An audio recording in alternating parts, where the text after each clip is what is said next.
My name is Celine Coggins. My pronouns are she, her. I'm a white woman with light brown hair that probably is showing a little bit of gray, blue eyes, and a bright pink top. I've got a sweater over because today I'm here from Boston and it's still very cold here. Welcome to our session, Disruption, a Learning Gap and the Digital Divide Impacting Our Students. We've got a busy hour with fantastic speakers that span government and philanthropy, so I'm going to jump right in. I'm the Executive Director of Grantmakers for Education, the nation's largest network of funders specifically dedicated to education issues.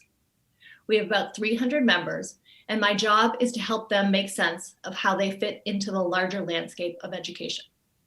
They focus on a wide range of issues, from student academic development to emotional development, connections to family, to technology, to teachers. And they support all levels of learners from birth through adulthood. The common denominator in all of their work is pursuing and supporting equity. Especially with the pandemic, the influx of federal funds, we know funders want to hear what foundations around the country are doing and how their work fits. A couple of months ago, we released the results of a survey of our members, which was taken in the fall of 2020. We asked them what they thought philanthropy should prioritize over the next 1 to 3 years. We sliced these priorities in a few ways. What was most urgent? Where are there opportunities for systemic change? And where is philanthropy most essential for accelerating progress?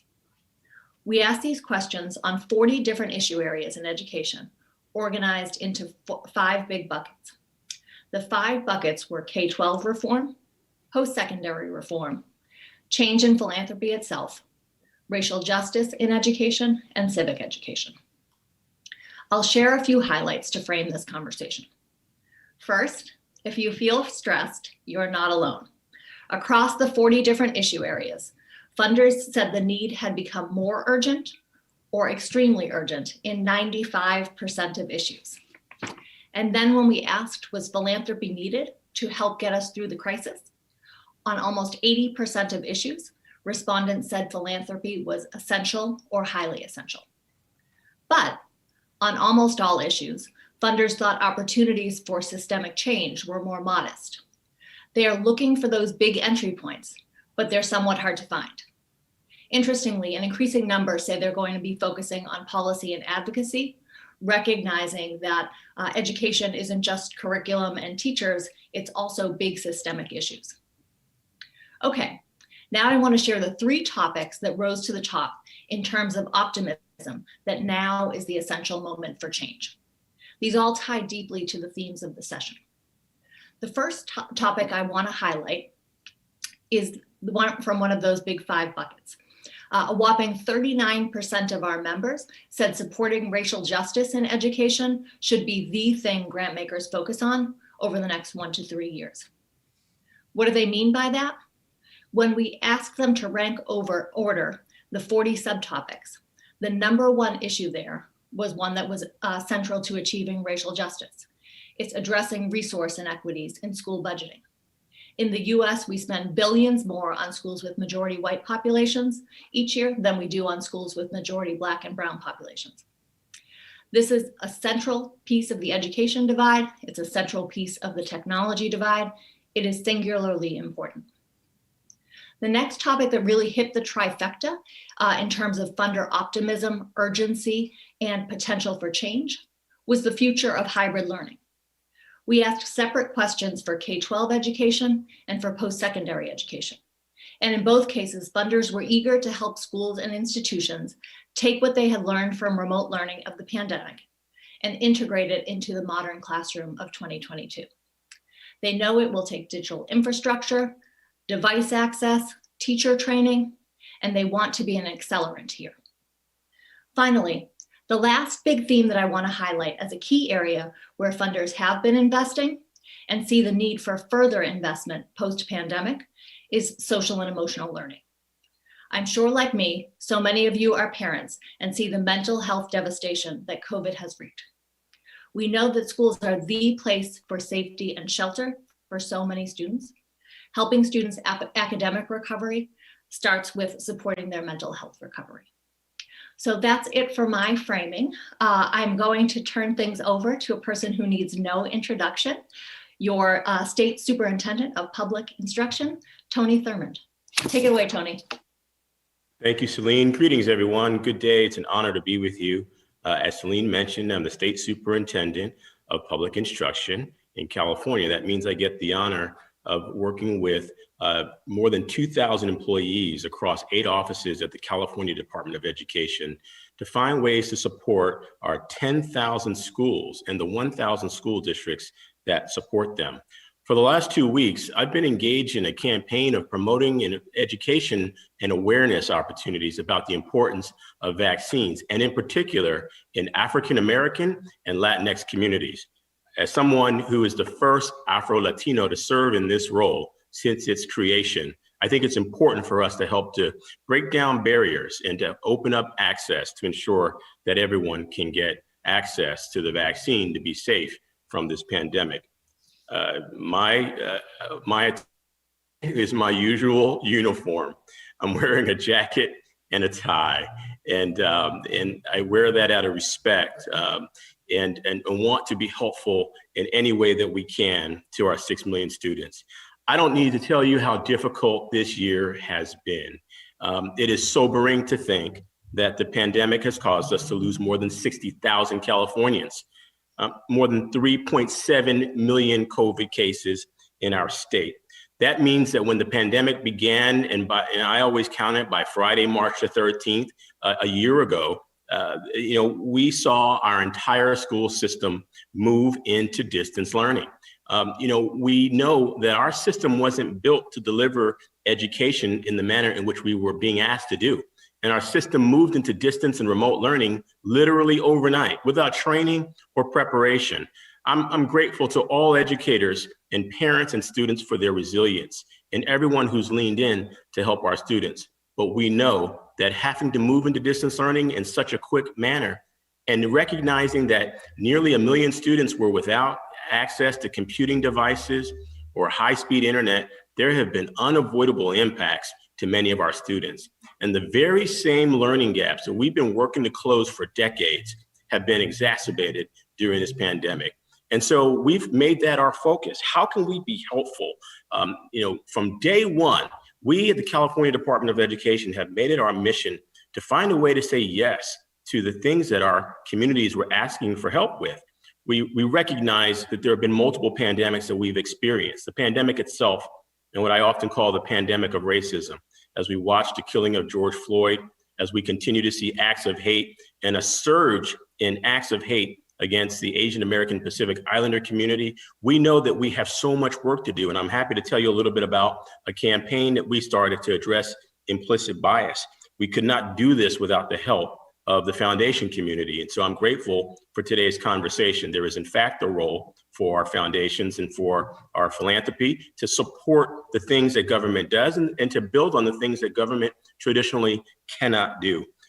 Within a month of the pandemic beginning, I created a task force on closing the digital divide, because we realized that the spotlight was really put on a huge inequity about how many students were without computers and access to high-speed internet, and continue some to this day.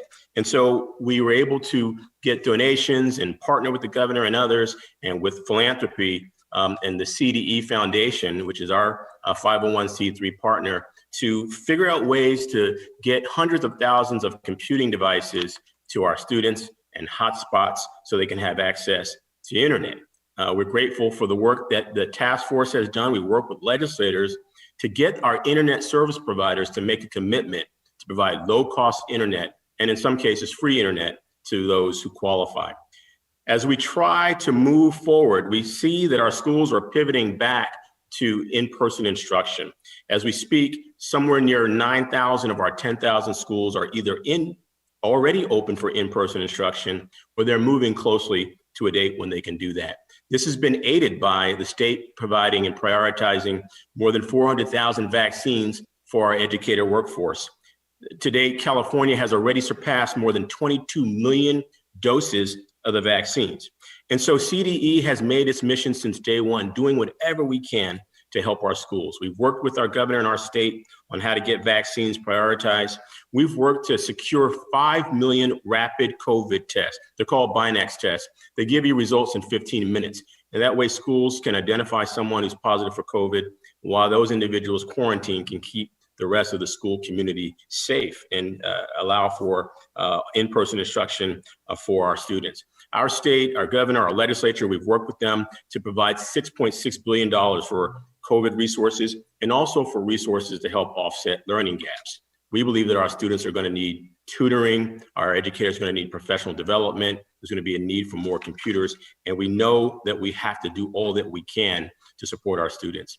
As we speak, we're working with partners across the state to create a kind of statewide baseline of where our students are returning, and as they return to in-person instruction, what are their learning needs? And as Celine pointed out, we have prioritized the importance of addressing social, emotional, and learning needs more than anything, making sure our kids have access to counselors. They're coming back and, having been away for some more than a year, years away from educators. We even have some students for whom this is going to be the first time ever in their lives that they step foot on a school campus. And so we recognize that there will be major needs. I'm glad to be joined today by a number of staff, including Dr. Daniel Lee, who heads up our equity programs.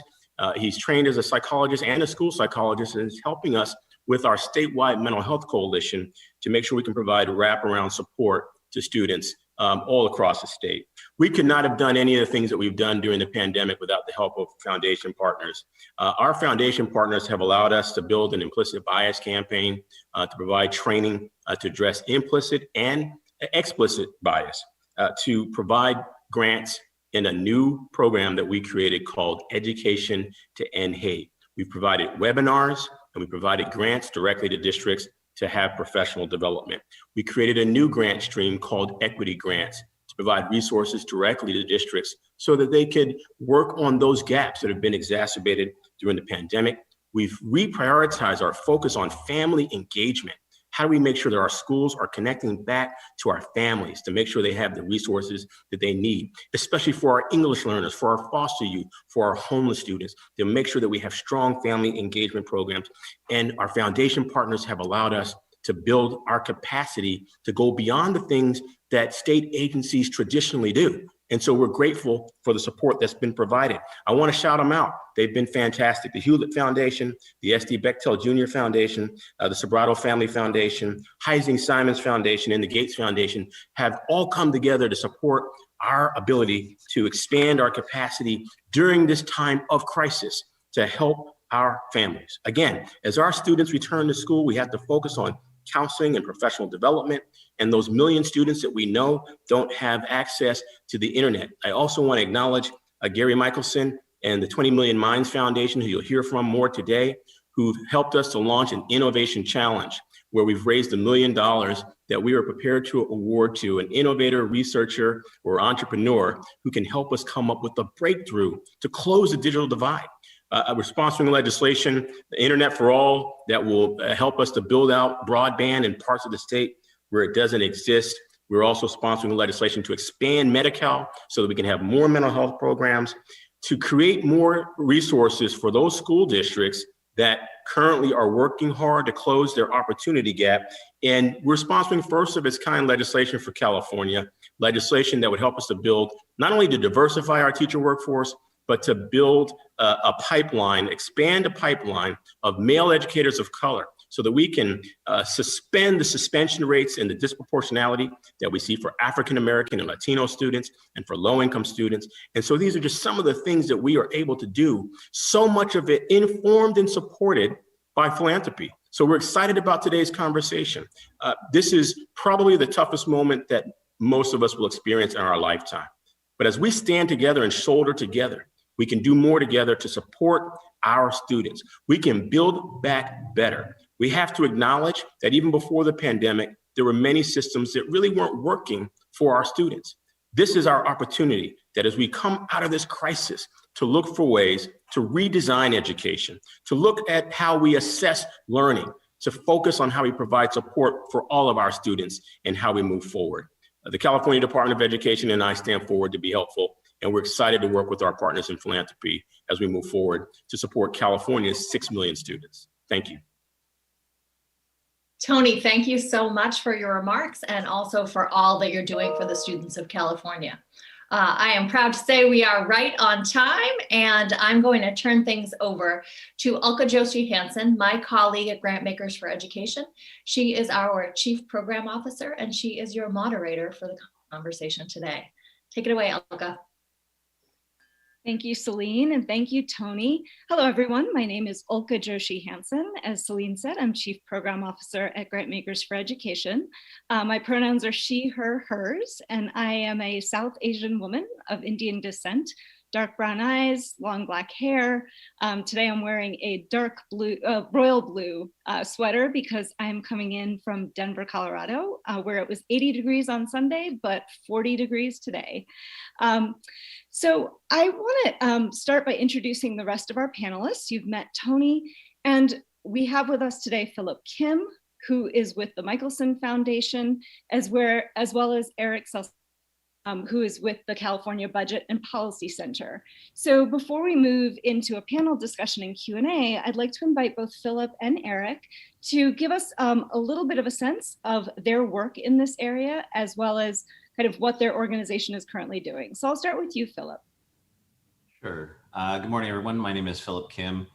I'm an Asian American male with dark hair, darker complexion, and dark rimmed glasses. I'm wearing a black sweater with a white Oxford shirt today and coming to you from sunny Los Angeles.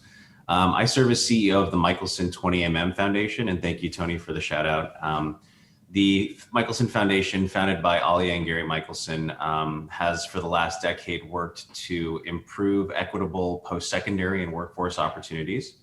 And we are active in the areas of open educational resources, student basic needs, criminal justice reform, and digital equity. We focus on closing the opportunity gaps in these areas via strategic partnerships, traditional grant making, as well as investment into mission-aligned for-profit startups via our Impact Ventures Fund. And most of all this work is done with an eye towards catalyzing new and disruptive models or surfacing new points of light that can improve or better inform policy opportunities at the state and national levels as well. And we channel that effort through the Michelson Center for Public Policy. Within the area of digital equity in particular, we have been quite busy over this last year. We launched a now 5-part convening series that has brought together the nation's thought leaders on the digital divide under the banner of Connecting California. We funded a number of programs that range from direct device deployment to research that will support policymakers to make the best decisions, to the Superintendent's Innovation Challenge that was just mentioned, and happy to say more on any of those topics. But I'm honored to be here as part of the conversation, and thank you so much for having us. Thank you, Philip. All right, Eric, I'll turn it over to you. Thank you and good morning, everyone. My name is Eric. I am wearing a dark blue shirt that might look black on your screen. I am a Latino man in my 30s, dark skin complexion with indigenous features from my indigenous background. And I'm really excited to be here. I'm with the California Budget and Policy Center, as I already mentioned, and I'm the State Policy Fellow. And for those of you who don't know the California Budget and Policy Center, we work to improve public policies affecting the economic well-being and social well-being of Californians with low and middle incomes, Californians of color, by doing independent analysis in many areas, health, criminal justice, education, housing, and others. And of course, we have been looking at the issue of the digital divide over the past year, mostly with the lens of the equity implications, and more specifically, who has been impacted the most during the pandemic and even before, as we know that inequitable access to devices and high-speed internet disproportionately affect low-income, Black, and Latinx students across the state and across the country as well. Great. Thank you to each of you for that really helpful background and context setting, because of course the issue of digital equity sits inside of this much larger picture. For you in the audience, we're going to go into a Q&A. I have some questions to start our panelists off in a conversation, but we'd like to invite you to put your questions in the chat. They'll be sort of forwarded to me, and I will make sure that we integrate them into the discussion. So Tony, I want to just go back to you for a moment. So you run a large agency. You obviously have many different priorities, which you went over really well. And you also have insights on the various different ways in which students need support. You've been both an educator as well as time as a social worker. In your view, I wondered if you could talk a little bit more about the areas where it makes a lot of sense for philanthropy to be working with you and your agency, and where there are areas where you and your partners in the agency need to be left to kind of do the work because it's not really the best leverage point for philanthropic dollars. Thanks for the question. I believe that many of the things that students need, school districts have some experience in, but need more help with. Clearly, social emotional learning is a huge need. And many districts lack the resources that are necessary, like having a school psychologist or a social worker, even having a nurse. We're asking schools to do things like administer COVID testing, and they don't have any health capacity to do that. I think that these are places where philanthropy can help to play a role in helping school districts learn how to, draw down more Medi-Cal dollars, for example. There are federal dollars. This is a federal entitlement that can be used to support mental health programs and health programs. California has the largest footprint of Medi-Cal of any state, but yet when it comes to what we utilize for mental health, we have some of the smallest utilization compared to other states. This is a great place for philanthropy to help. I also think that as we try to assess the learning needs of our students as they return, there are major gaps. And this is a place where we need to re-envision education. And I believe that our philanthropic partners can help us through convening, lifting up best practices, and certainly supporting some pilots that can be helpful for school districts as our school district community figures out the best ways to support our students as they want to offset these learning gaps that have been exacerbated in the pandemic. Just to follow up really quickly, how about the area of assessment, right, and impact? We know that so many of the areas that you talked about before are hard to kind of measure impact. Is there a role for philanthropy to play in helping to really think about the right measures, the right types of outcomes metrics that we need across many different areas? I think there are. Many of our philanthropic partners have already been working with the educational sector on looking at the best ways to measure learning. And where is our focus? And I'll just say, I believe that we need to move away from all of the focus on just high stakes testing. We know that traditional high stakes testing has not necessarily served many of our students, in particular, students of color, with built-in bias in our testing measures. This is, obviously none of us could plan for the pandemic, but the fact that we've been in it and many of our students cannot take the standardized tests that we historically provide them, either because of disruption in their classroom, the lack of access to technology. In many ways, this is forcing us to rethink how we measure learning. And so I think that there's a clear role for those in philanthropy to help us think through how do we measure learning, and is there a role for remote learning to play in how we accentuate how our students learn. I'll be honest, I don't think you can ever replace a teacher with just digital tools, but those digital tools can be just that, tools to do a better job of helping us stay connected between our students and our school communities. Great, thank you, Tony. And I do want to say to Eric and Philip and Tony, please feel free to jump in if you have anything to say on any of my questions. I really am hoping this will be a conversation. But just to Philip, I want to start with you.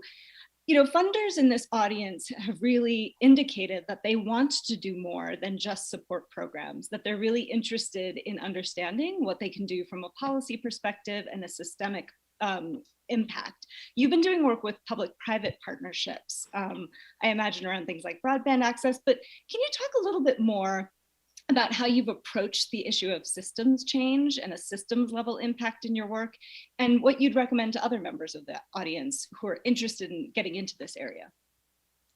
Sure. And I guess in a way, our organization and our experience over the last year probably is a kind of interesting use case for some funders that are interested in kind of expanding their work on this particular issue area or getting into the issue of digital equity for the first time.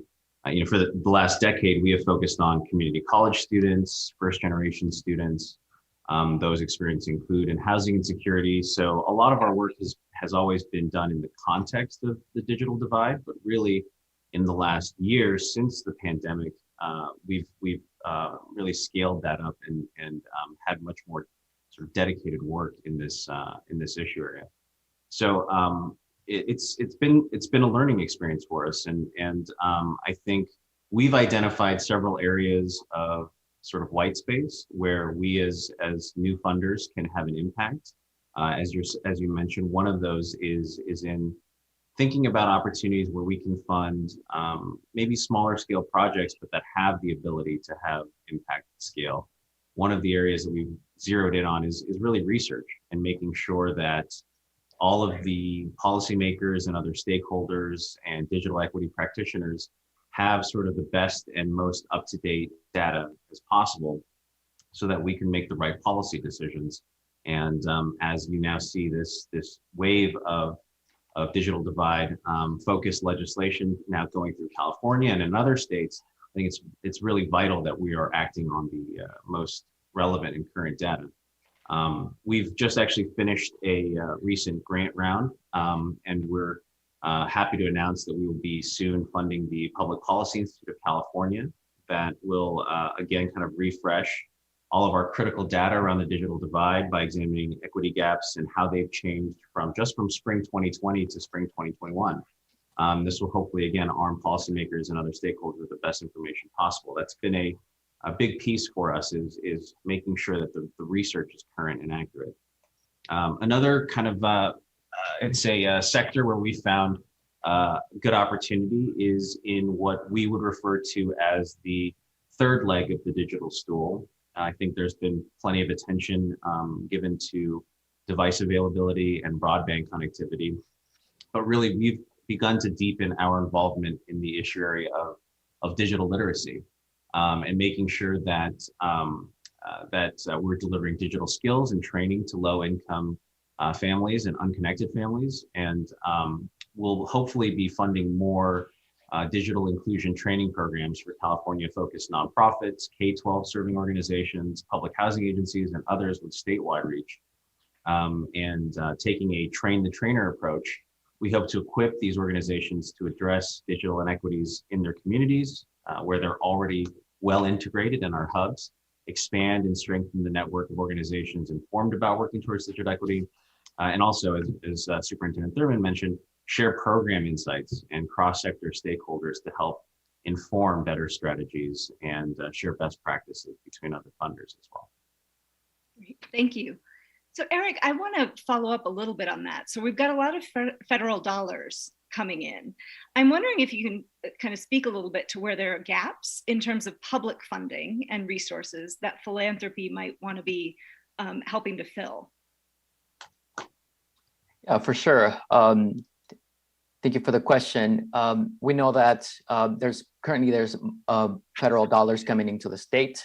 A lot of it, in terms of education, is one-time dollars that will run out at some point. So thinking of long-term solutions and long-term projects is not really something that those federal dollars could be used for. But thinking of immediate needs, of course, those dollars can be used for that. And I also wanted to give you a little bit more context into what Phil was talking about in terms of the need, the current need, and connected a little bit to where are areas, where there are gaps. So we at the Budget Center have been following, as I mentioned, the digital divide. And we know that since the beginning of the school year, many households still are facing barriers to learning, including access to the internet. For example, we found that low-income households 36% of the low-income households report not always having internet access since the beginning of the school year. And we know that a lot of the barriers are due to affordability barriers and also adoption barriers of broadband. And we know there's a lot of work to be done in that area in terms of looking at those reasons why households are not applying, why those houses are not being connected.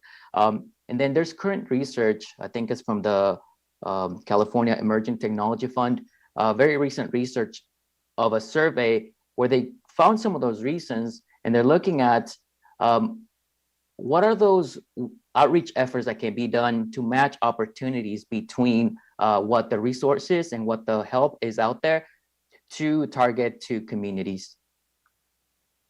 So I heard a couple of strands in there, right? Helping districts think about long-term planning so they're not falling off the cliff. My understanding is federal dollars can be used for the next 2 to 3 years, but really thinking about what happens sustainably after that. Convening, I heard you kind of talking about. And Philip, I want to go back to you because the foundation has had a series of convenings around the digital divide since the start of the pandemic. And I'm wondering if you can talk a little bit more about the learnings from that or the impact that sort of convening has had. Sure. So under the Connecting California banner, 4 convenings that have brought together business leaders, digital equity practitioners, representatives from internet service providers, and certainly the philanthropic community that all represent intentionally different facets of the landscape around digital equity. And we've been fortunate to have participation from folks like Superintendent Thurman, Londe Jose from the governor's office, Sunny McPeak from CETF, which mentioned Adrian Furness from the Benton Foundation, and many others. I think among the many topics, we've tried to, I think, sensitize the audience to the existence of the digital divide long before the pandemic and understanding the root causes, and that this is really a systemic issue that's gone back decades. And trying to bring all of that in sharper focus now for level setting, but also the recognition that the digital divide really is a social determinant of health. It is vital to participation in our democracy. It impacts, obviously, our ability to access education. So it's really a digital 21st century right in many regards. And we wanted to sort of bring that conversation back into focus in the context of COVID. A couple of sessions that have been particularly powerful, I think it was our second convening. We were able to bring together sort of the respective architects of the public-private partnerships and new sort of strategies that were emerging from Chicago, Detroit, and San Jose, I believe, that had innovative cross-sectoral models that could be a model for other cities moving forward. And I think it was sort of just bringing that conversation to the broader group and engaging with philanthropic funders, giving them a sense of where there might be opportunities that they had not considered before. Our most recent session, our fourth, was around the sort of new context that is presented by the Biden administration and how obviously it's going to be a very different picture than the last 4 years, and how this administration and states have an opportunity to participate in what could be the most significant infrastructure investment of our lifetimes. And if I can plug our next event shamelessly coming up, that's scheduled for May. Actually, it's interesting to Eric's point about sort of the planning, but examining the preparation that some local and state level organizations can do now to be well positioned for those dollars as they come out.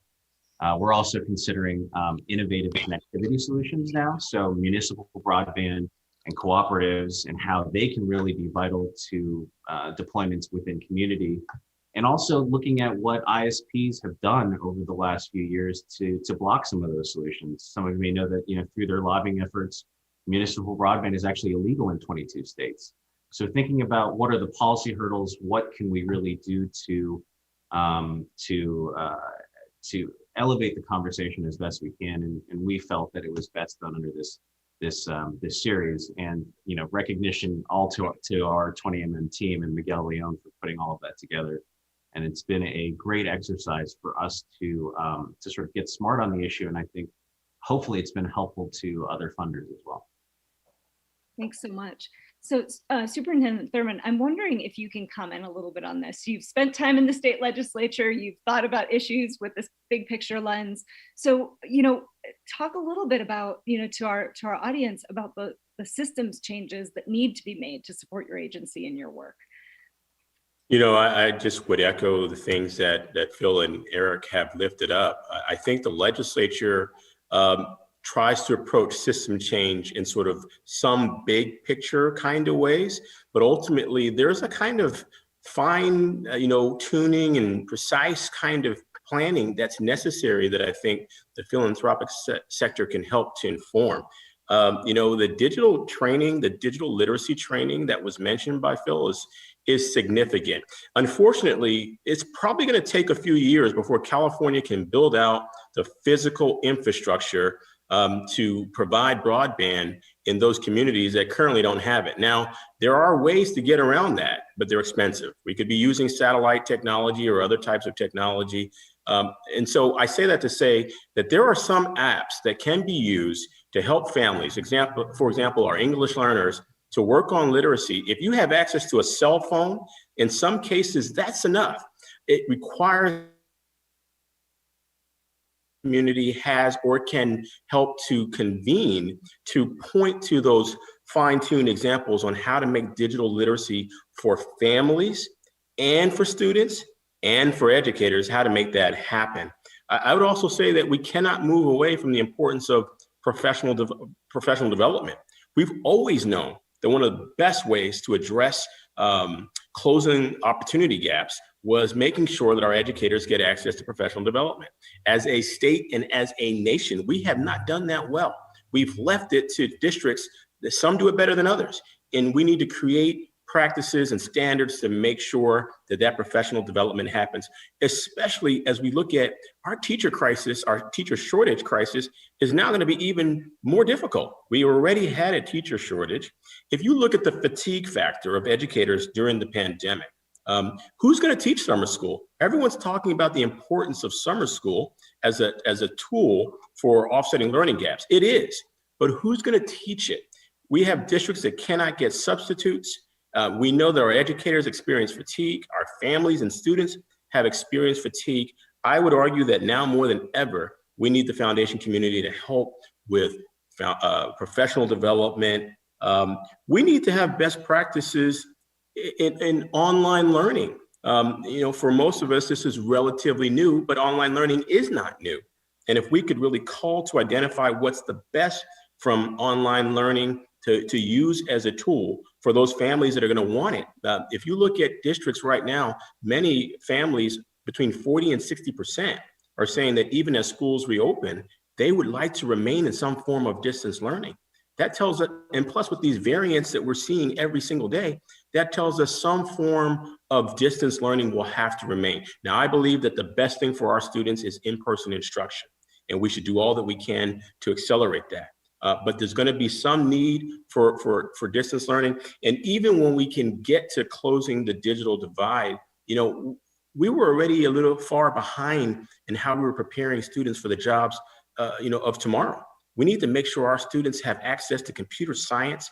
And so there are places where the foundation community can help to establish pilots so that our students begin to get the experiences that they need, begin to have teachers who have the background to teach computer science, to expand dual language immersion programs. We have opportunities to help our students become the global leaders of tomorrow as we come out of this pandemic. And I think that the philanthropic sector can really help to set the stage for how we do that. Not to mention that schools need more help around social emotional learning. These are all places where our philanthropic sector can be great partners to government and to our systems. And if I can add that thread of where sort of the role of philanthropy falls, it's part of sort of our organizational DNA that we believe philanthropy should fund some of the riskier propositions that may not fit the risk return profile of a traditional investor, or may require a sort of nimbleness that may put it outside of the range of the public sector. And that's actually one of the big motivating factors that brought us together with the superintendent's office to fund this innovation challenge, which put up $1 million for researchers in universities or other companies and startups or new founders that are tackling this issue of the digital divide.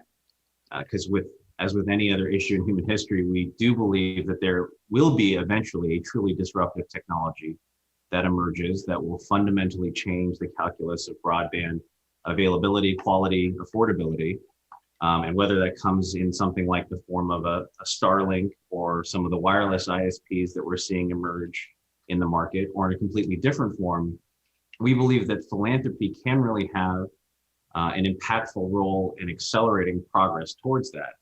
And these prize models have been really interesting, over the last few decades. And you look at the broader impact of creating this space or nudging investigators and investors to sort of exchange new ideas and research and nascent technologies.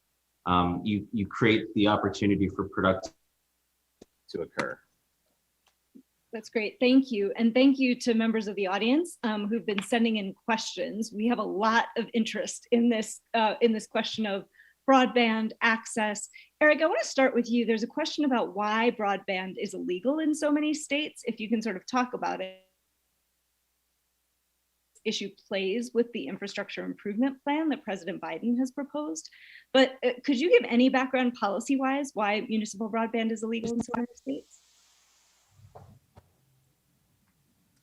Oh, I think I'm going to put it out to the group. I honestly haven't looked into that issue. So I'll put it out to the group if anyone wants to respond to that. And I'll sort of add, there's a layering on of these questions from different audience members. So there was a question about how far away we are from making internet access a public utility that is subsidized by the state, regulated by the states. I see you smiling, Superintendent Thurman. I don't know if that has to do with your experience in the legislature, but I think people are trying to understand why it's been so slow when it comes to solutions in this space across California, whether it's internet service providers, other folks. I know that Phil can speak to why there would be any prohibition against municipal, internet broadband in other states, and I'm grateful that Dr. Michelson has been an outspoken champion. Let's just call it what it is. Most of the reasons for why we don't have broadband in this nation are political. They are not structural. The political has become the barrier to the structural. If you look at California and you look at our rural communities where broadband infrastructure just doesn't exist, it is embarrassing that in a state that has the technological capacity that we do, that we've allowed these communities to go without the infrastructure for broadband. It affects our classrooms, it affects our first responders, it affects our way of life, and it is unacceptable. And so I will just say it because because politics is my sector. It is the political reasons are the reason, and there's no excuse for it. Internet service providers have just been unwilling to build the infrastructure in rural communities, for example. Many of them have just simply said it just doesn't pencil out. That the population's not enough and it doesn't make sense to them from their bottom line, from their profit margin to build in these communities. And for these reasons, we've had municipalities and counties and school districts become internet service providers. And so it's not forbidden in California. And I'm excited to tell you about a legislative proposal that would expand funding for more municipalities and school districts called AB 34. By Assembly Member Mirasucci and others, that would put a bond measure on the state ballot for next year if the voters approved it, $10 billion that can go in grants to municipalities to help build out infrastructure in parts of our state. I don't know how else to say it. The political has been the barrier to the structural, and families of color and low-income families have been the ones who felt the impacts of the failure of internet companies, politicians and others to act. And we need to treat connectivity. It needs to flow like electricity, and it should be regulated because the profit margin should never get in the way of the well-being of Californians' 40 million residents. And it's not just a California issue. This is a nationwide issue that there needs to be more regulation. And so I'll just put it out there, and I'm sure my colleagues on this panel may have other thoughts. I would second all of that, and I think more than even just a profit consideration, it really has been a fairly concerted and coordinated effort by ISPs. I think we can all agree to sort of lobby against these other options that would bring more connectivity, but always obviously threaten the stronghold and almost kind of monopolistic grip they have on these services. But really, I think the reality today is that it is as essential as electricity was 50 years ago, right? So the shift of the conversation is continuing to move more aggressively in that direction. In addition to the bond measure the superintendent mentioned, we've also been tracking SB 4 and AB 14, which have been two kind of coordinated efforts in California from the Senate and Assembly sides, which are broadband and internet for all, respectively. And we do expect sort of some significant movement on the policy side. And obviously, one of the silver linings of the pandemic has been that it's brought so much of this into sharp focus that these stakeholders are coming together on the issue of digital divide. So that may be one of the positive things to come out of this is that we'll sort of understand how vital this is and how little we've done so far in order to really bridge that gap for the most needy families and students. So I have two questions just to put out to you. Is there any opportunity with the Biden infrastructure plan to sort of help move the needle on this? And then the other, and Philip, this is probably more for you, there may be folks in the audience who are kind of saying, philanthropy has not played in the role of sort of advocacy and policy and the political. And I'm just wondering what your response to that would be. Well, I don't know how expertly I can speak to the funding plans and dollars that will flow from the Biden administration, but we do know that the emergency broadband benefit from the FCC has already allocated a pretty powerful, I think, $3.5 billion in emergency funds to subsidize broadband service for millions of households. So this is mostly anecdotal, and it's certainly true for our organization, but operating in our kind of direct venture investments and in our grant making and strategic partnerships with either other grantees or foundations, most of that has been done with this idea, as I mentioned, of surfacing new kind of pilots or new models or proof points that can better inform policy. We've really formalized that actually over the last 12 months by standing up the Michelson Center for Public Policy. We as a 501c3 do not lobby, but we do provide technical assistance, and we are deeply engaged in educating stakeholders and legislators and policymakers that ultimately, will be able to move the needle at scale for California. But by, I think now, channeling a lot of those efforts and leveraging all the good work from the 501c3 into this 501c4 vehicle that can really put forth that effort and have the conversations with legislators around this has been an important step for us. And I think, and happy to discuss with other funders as well that are thinking about moving in this direction.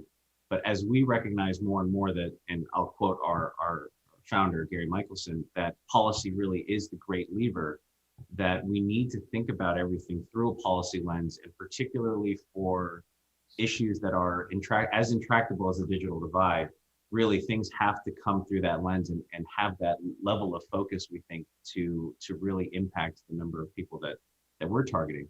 And so it's been a great experience for us to be able to have that additional element to the work, that additional dimension. And I think it's something that most other foundations should consider as well. Thank you. All right, Eric, I don't want to put you on the spot, but I'm wondering if you have any insights on the Biden infrastructure plan and whether there's room in there for California to address the issue of access. through that?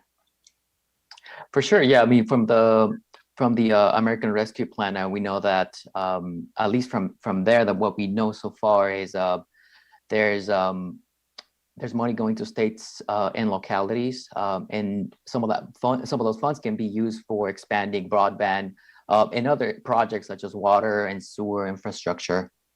So at least I mean, I know that any of the funds that will be coming in, of course, there's going to be the need for even more revenues to come from other sources as well, that will be likely needed.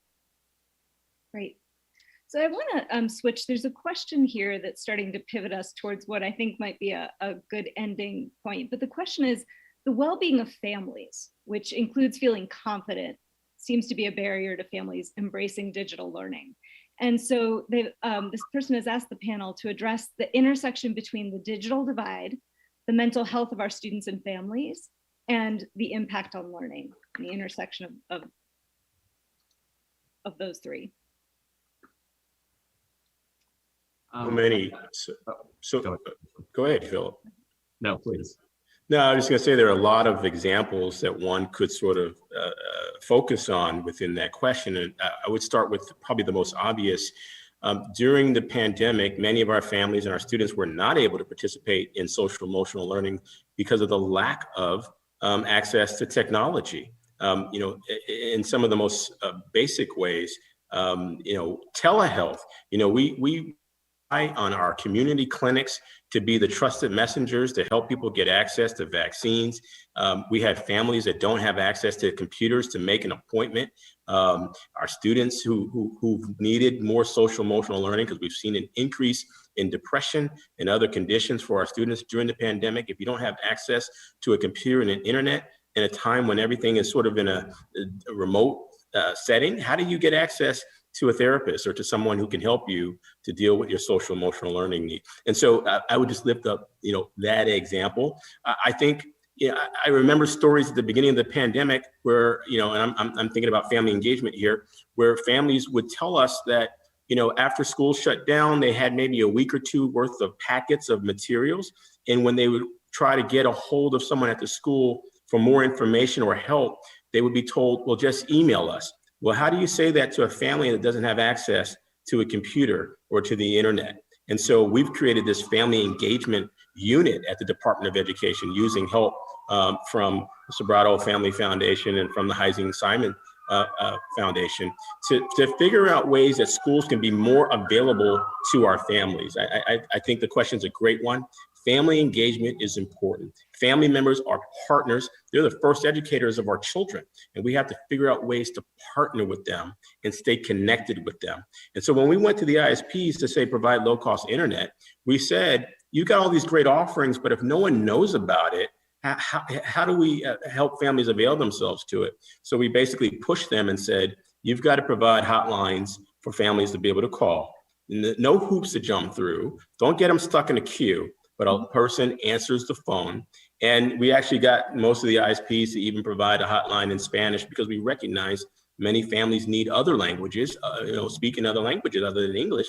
And so these are just a few of the examples of where we think family engagement plays a huge role. Again, just digital literacy can be so important if we provide that training to our families and our students. We don't want them to be intimidated by the technology. We want them to have fast working technology and to have the knowledge about how to use it so they can stay connected. Thanks. And it seems critical to really meet families where they are as well. And that's why a large part of, I think, the digital literacy strategy needs to be focused around community and those hubs that already exist, and places like the YMCA or churches and other groups that are actively involved and really entrenched in those communities that are in the best position to deliver that training and overcome some of those issues of confidence and other things, Olga, that you mentioned. And it does seem to speak, to the importance of the socio-emotional learning, right, that you were talking about, Superintendent Thurman. So I want to just follow up a little bit on that, because I've been sort of curious, and we often have trends in education where we swing from one side to the other. And I was really, there's a both end perspective, right? Closing the digital divide is critical. But I was reading an NPR story that said students of color are less likely to be back in school in person. Asian American students are far more likely to be learning remotely than any other racial or ethnic group in the US. So 7 out of 10, 70%. And certainly digital technology has allowed a lot of access in new ways. And during the pandemic, we've also seen that families with means are actually looking for in-person learning. So they're doing pods, they're doing homeschooling, they're doing kind of, small private schools. How do we ensure that as we invest in technology to close one digital divide, we don't create a new one where we sort of have folks who can getting their children into in-school programs, in-person programs where there's a lot of rich learning that takes place, especially for our younger students, and other students are sort of, going to continue to be online, whether it's because they don't feel safe in schools, because of bullying, et cetera. I know that's a complicated question, but it's more of a sort of how do we ensure that we don't have a pendulum swing unintentionally as we move towards technology? Yeah, I can go ahead and start. But I'll also reference your previous question in my response in terms of families' well-being. Also looking back a little bit into families, the basic needs at this moment, we know that a lot of the families that do not have access to the internet are also far more likely to have difficulty paying for basic expenses such as food and rent. So in terms of making sure that we don't swing the pendulum one way or another, that we boost access, internet access for families with low incomes, especially for the families that are choosing to continue with distance learning and not going back to in-person classes, at least soon. I think it's a great question. I don't think I have a great answer for it, but I think even the fact that that question is being posed here and that we can keep that in mind is absolutely critical, is the most kind of important starting point. We do know that, we've seen anecdotally at least other foundations and nonprofit partners. Great Public Schools Now is one organization that has focused on still retaining those elements of sort of after school programs and high touch in-person interactions as part of the full package. And, in our decade of working in the education technology space in particular, and we've invested in now, I think 25 ed tech companies, we've always looked at these as not replacements for sort of the in-person instruction and the teacher to student interaction, but really as a complement to that and something that amplifies the impact there, but shouldn't be seen as, I think, a full replacement there. And I think, that's the danger of all these things, that we should always keep that balance in mind. And I think it's just a great question that you've put that out there to the group, Olka. Thanks. Earlier someone talked about the factors in health, and I would just say perhaps that statistic that you shared speaks to the disproportionate impact that COVID has had on African American and Latino communities and Native American communities. And when you think about that, and you think about even access barriers to getting the vaccine, there have been significant barriers where even in African American communities or Latino communities, when there's a vaccine drive being set up, the folks getting the vaccines are not African American and Latinx families. So if you look at those barriers and you look at the disproportionate impacts of healthcare, I heard an awful and staggering statistic this past weekend about hundreds of thousands of African American families who've lost a parent during the pandemic. If you think about if African American, Latinx, and Native American students have experienced loss of a loved one during the pandemic, perhaps that is what's driving that fear of or that hesitancy to return to school. And so, given that, I think we owe it to those communities to make sure that they have access to the technology. Coincidentally, if the disparity exists there too for those same communities that have less access to technology. And so we have to accelerate that. I also believe that there are things that we can do by using rapid COVID tests and more access to the vaccines to help give those communities more comfort about coming to school, meaning the more we see that it can be done safely, the more I believe that those communities will want to return. But right now, there have been access barriers and disparities around healthcare that I think have probably added to the hesitancy for those communities to want to return to in-person instruction. Great, thanks. So we have just under a minute left. So I want to invite you to kind of give any final really quick remarks of anything we didn't touch on that you just want to, our participants to hear or to think about. And if there's nothing, that's great too. I would just say thank you. And I would love it if we could hear a report card of what kinds of things. I love the 3 areas that you described that the philanthropic sector said that they were most interested in: racial justice, hybrids, and SEL. I think those are the issues of the day. And of course, technology. I would like to encourage the philanthropic sector to not avoid investing in technology. Aside from the Michelson Foundation, I've had many foundations say, we just don't do that. We don't buy computers and hotspots. And I just hope that there'd be a recognition that, people assume that the business community is just going to donate all these computers. That did not happen by and large. There were some donations, but not a lot. We need the philanthropic sector to support technology directly. And I'd love to hear what comes out of these conversations because government is not known to innovate. When we work closely with business partners and foundation partners, we can,